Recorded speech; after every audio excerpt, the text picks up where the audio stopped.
প্রাচীন ব্যাবিলনের এই ভূখণ্ডে জন্ম নেন হযরত ইব্রাহিম আলাইহি ওয়াসাল্লাম। তারা পাথর ও আগুনকেই স্রষ্টা মনে করত।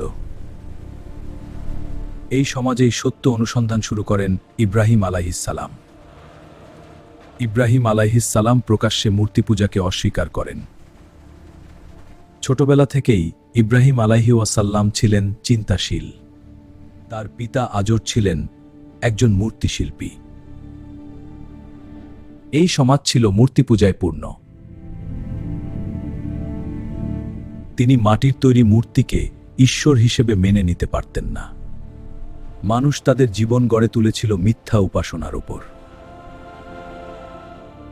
তিনি আকাশের তারার দিকে তাকালেন,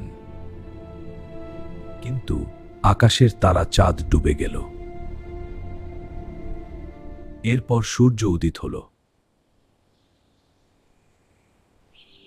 কিন্তু সূর্য অস্ত যায়। আমি একনিষ্ঠভাবে সেই সত্তার দিকে মুখ ফিরালাম, যিনি আকাশ ও জমিন সৃষ্টি করেছেন। শত বছর আগে এই রাজ্য ছিল ন্যায়ের আলোতে ভরা। একসময় এই রাজ্যের মানুষ নবী রাসূলের দেখানো পথে চলত এবং আল্লাহর ইবাদত করত। কিন্তু এখন এটি অভিশপ্ত। এই রাজ্য এখন আমার, কেউ আমাকে থামাতে পারবে না।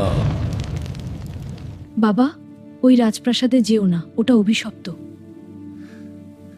আমি ভয় পাই না, আল্লাহ আমার সাথে আছেন। ইনশাআল্লাহ আমি এই রাজ্যকে দানবদের হাত থেকে রক্ষা করব।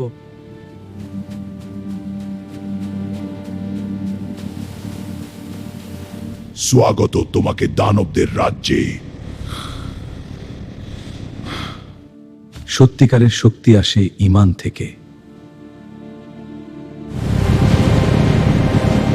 আমি আল্লাহর সাহায্যে এসেছি।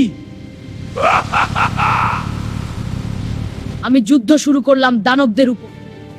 এই অন্ধকার সৃষ্টি আল্লাহ।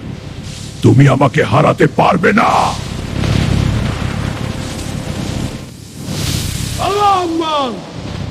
বিসমিল্লাহির রহমানির রহিম।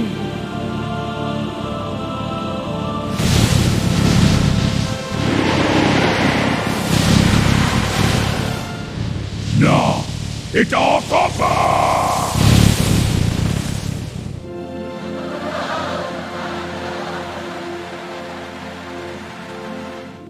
তুমি আমাদের গর্ব। আল্লাহ তোমাকে রক্ষা করেছেন। অবশেষে অন্ধকারের অবসান হল, রাজ্যে ফিরে এলো শান্তি।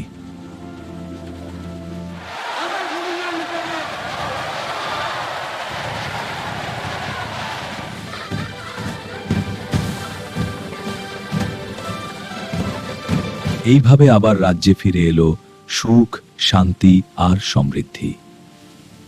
সত্য আর ঈমান সবসময় অন্ধকারকে পরাজিত করে।